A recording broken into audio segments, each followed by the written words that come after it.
अस्सलाम वालेकुम। ये जी वेल्डिंग रॉड्स 12 नंबर वाले, इनका स्टॉक आ गया हमारे पास।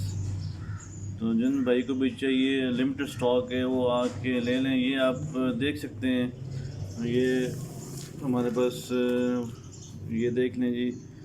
ये शंघाई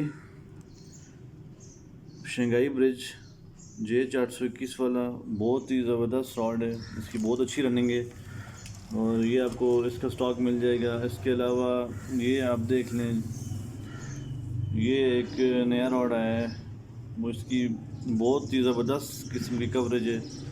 आप ये देख लें जी, ये बहुत इसकी सेल है, विजिट कीजिए और ये आप ये भी एक दफ़ा यूज़ करके देखें।